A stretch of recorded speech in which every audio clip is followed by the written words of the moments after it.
இந்த சேனலை தொடர்ந்து நடத்த உதவி செய்ய நினைப்பவர்கள் உதவி செய்யலாம். வணக்கம். இஸ்ரேலுக்கு மோடி சென்ற நாள் அமெரிக்காவினுடைய ஊடகங்கள் தலைப்புச் செய்தியாக வெளியிட்டது என்ன தெரியுமா?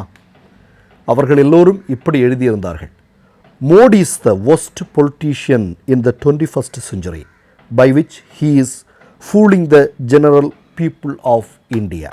அதாவது 21ஆம் நூற்றாண்டின் மிகவும் மோசமான அரசியல்வாதி நரேந்திர மோடி. அவர் இந்திய மக்களை முட்டாளாக்கி கொண்டிருக்கிறார். இதுதான் அமெரிக்காவினுடைய ஊடகங்கள் மோடியை குறித்து தலைப்புச் செய்தியாக எழுதியிருப்பது. நல்லா கேட்டுங்க.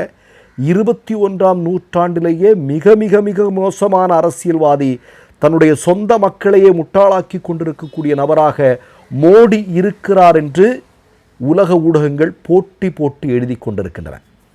இந்த நேரத்தில் ஒரு வீடியோ இந்தியாவில் வைரலாகி கொண்டிருக்கிறது. ஒன்று, மோடி பதட்டத்தில் பேசுவது, அதற்கு பதிலடியாக ராகுல் காந்தி பேசுவது. அந்த வீடியோவை இப்போ நீங்க பாத்துருங்க. अपनी गंदी और नंगी, देश तो जानता है आप पहले से ही नंगे हो, नंगापन दिखाया। बीजेपी के कार्यकर्ताओं, आरएसएस के कार्यकर्ताओं, आप अपने प्रधानमंत्री की आंखों में देखो, आपको डर दिखेगा. சில தினங்களுக்கு முன்பு உங்களுக்கு நல்லா ஞாபகம் இருக்கும், ஏஐ மாநாடு ஒன்று இந்தியாவில் நடந்தது. அந்த மாநாட்டில் சைனாக்காரன் தயாரித்த ரோபோவை, நாய் ரோபோவை கொண்டு வந்து யோகி ஆதித்யநாத் உத்தரப்பிரதேசத்தில் தயாரித்தான்னு சொல்லி அது வீடியோ வெளியாக உலகம் முழுவதும் இந்திய மக்களுடைய மனங்களெல்லாம் மிகப்பெரிய அளவில் வேதனைக்குள்ளான காட்சியை பார்த்தோம். இப்படிப்பட்ட ஒரு பிரதமருக்கு கீழே நம்ம இருக்கிறோமே, இந்த அளவிற்கு இந்திய மக்களுடைய மனங்களை பறிக்கக்கூடிய, மானங்களை பறிக்கக்கூடிய விதத்தில் இப்படிப்பட்ட செயல்களை எல்லாம் மோடி கூச்சம் இல்லாமல் செஞ்சுக்கிட்டு இருக்கிறார் அப்படின்னு இந்திய மக்கள் பெரும் கோபத்தில் இருந்த காட்சியை நம்ம பார்த்தோம். அதனுடைய தொடர்ச்சியாக காங்கிரஸ் கட்சியை சார்ந்த மாணவர் அமைப்புகள் என்ன பண்ணாங்க அப்படின்னா, மேலே டிஷர்ட்டு சட்டை இருக்கு இல்லையா, அதை அரை நிர்வாணமாக்கி ஒரு மிகப்பெரிய அளவிலான போராட்டங்களை முன்னெடுத்தார்கள். என்ன அப்படின்னா, இந்தியாவுடைய மானங்களை வாங்குறீங்களே ஆர்எஸ்எஸ்காரன் பிஜேபிக்காரன் எல்லாம் சேர்ந்து அப்படிங்கிறதா அந்த போராட்டத்தினுடைய நோக்கம். இப்போ இது உலக ஊடகங்களில் ஒரு மிகப்பெரிய பேசு பொருளாக மாறியது. மோடியினுடைய இமேஜ் டோட்டலி டேமேஜ் ஆகிருந்தது, இன்னும் டேமேஜ் ஆயிடுச்சு. இப்போ மோடிக்கு இருக்க பொறுக்கலை. என்ன பண்ணுறாரு மோடி?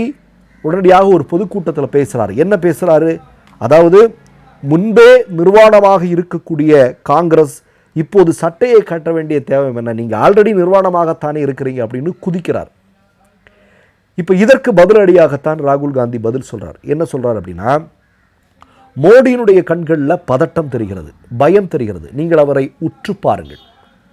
ஏன் அப்படின்னு நீங்கள் பார்த்தீங்க அப்படின்னா, எப்ஸ்டைன் ஃபைலில் மோடியினுடைய பெயர் வந்திருக்கிறது இல்லையா, அதை பார்த்து அவர் ரொம்ப பயப்படுகிறார். நமக்கு எல்லாருக்கும் நல்லா தெரியும், இந்த நொடி வரையிலும் அந்த ஃபைலில் பேர் வந்தது தொடர்பாக ஒரு வார்த்தையை கூட பேசாமல் 10,000த்திற்குள்ள ஒளிந்திருக்கக்கூடிய நபராக மோடி இருக்கிறார் அப்படிங்கிறது நமக்கு தெரியுது. இப்போ இஸ்ரேலுக்கு போயிருக்கிறார். இஸ்ரேலுக்கு போனதே என்னன்னா, நெதன்யாகு, ட்ரம்ப் இவங்க கைகளில் தான் இந்த எப்ஸ்டைன் ஃபைல்கள் வெளிவரணுமா வேண்டாமா அப்படிங்கிறதுக்கான முடிவுகள் எடுக்கக்கூடிய அதிகாரம் இருக்கிறது. இதை சமரசம் செய்வதற்காக இந்த ஃபைல்ஸில் இருக்கக்கூடிய ரகசியங்கள் இனிமேல் வெளிவந்துடக்கூடாது, என்னுடைய அரசியல் வாழ்க்கையே முடிஞ்சிரும். ஏன்னா ஏற்கனவே ட்ரம்ப் சொல்லியிருக்கார், நான் நினைத்தால் மோடியினுடைய அரசியல் வாழ்க்கையே முற்றுப்புள்ளி வைக்க முடியும், அதனால் நான் கேட்கறது நல்லது அப்படின்னு சொன்னதெல்லாம் நமக்கு செய்திகளாக தெரியும். இந்த நேரத்தில் இஸ்ரேல் சொல்லக்கூடிய எல்லா விஷயங்களையும் மண்டியிட்டு அப்படியே ஆமா சாமி போட்டு கேட்டு தன்னை காத்து கொள்வதற்காகத்தான் அங்கே சென்றிருக்கிறார் அப்படின்னு ஊடகங்களில் செய்திகள் கொண்டிருக்கிறது. இப்போ நமக்கு என்ன அப்படின்னா, எப்ஸ்டைன் ஃபைலில் பேர் வந்த பிறகு ஏன்பா நீ ஒரு வார்த்தை கூட அதை பற்றி பேச மாட்டேங்கிறேன்? எப்ஸ்டைன் யார்? சுதந்திர போராட்ட வீரரா? இல்லை, சிறுமிகளை வைத்து பாலியல் சுரண்டல் நடத்தி ஒரு மிகப்பெரிய மோசமான செயலை செய்த ஒரு நபர் இல்லையா, அவனோட ஃபைலில் உன்னோட பேர் இருக்குது அப்படிங்கிறதா முக்கியமான குற்றச்சாட்டு. அடுத்ததாக ராகுல் காந்தி என்ன சொல்கிறாரு? அதானியை அமெரிக்கா பிடிவாரண்ட் பிறப்பித்திருக்கிறது. எந்த நேரத்தில் வேண்டுமானாலும் கைது செய்து அதானியை தூக்கி உள்ளே வைக்கலாம். அதானியை தூக்கி வச்சா அடுத்தது மோடி தான்.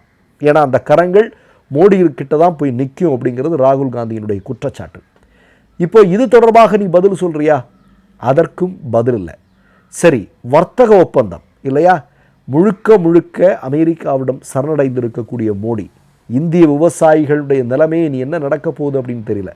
இன்றைக்கு கூட காலையில் ஊடகங்களில் செய்து 150 கிலோமீட்டர் இந்திய விவசாயிகள் ஒரு மிகப்பெரிய போராட்டத்தை முன்னெடுக்கிறார்கள். மோடியினுடைய இந்த கொள்கையை பின்வாங்கும் வரை ஒரு மிகப்பெரிய அளவிலான போராட்டத்தை முன்னெடுக்க போகிறோம் அப்படின்னு இந்திய விவசாயிகள் இன்றைக்கு ஒரு மிகப்பெரிய போராட்டத்தை முன்னெடுத்திருக்கிறார்கள்.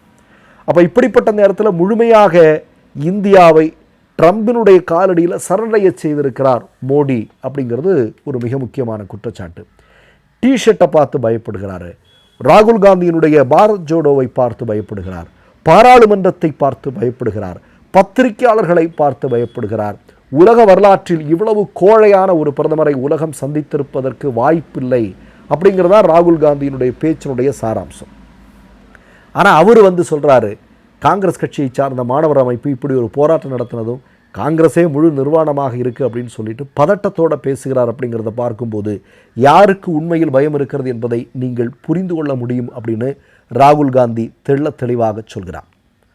இப்போ நேற்றைக்கு ராகுல் காந்தி உட்பட பல பேர் சொல்லியிருக்கிறாங்க, காங்கிரஸ் கட்சியை சார்ந்த மூத்த தலைவர்கள் சொல்லியிருக்கிறாங்க. ஏன்னா விவசாயிகளுக்கு எதிராக மோடி எடுத்திருக்கக்கூடிய இந்த முடிவு, அமெரிக்காவிற்கு ஆதரவாக எடுத்திருக்கக்கூடிய முடிவிற்கு எதிராக ஒரு மிகப்பெரிய போராட்டத்தை, அதை மோடி அந்த திட்டத்தை கைவிடும் வரை இந்தியா முழுவதும் ஒரு பெரும் போராட்டத்தை முன்னெடுக்கப் போவதாக சொல்லியிருக்கிறார்கள். அப்போ ஒட்டுமொத்தமாக மோடி என்னென்னா நிலை குலைந்து போயிருக்கிறார். மோடியை ராகுல் காந்தி அம்பலப்படுத்தி கொண்டிருக்கிறார்.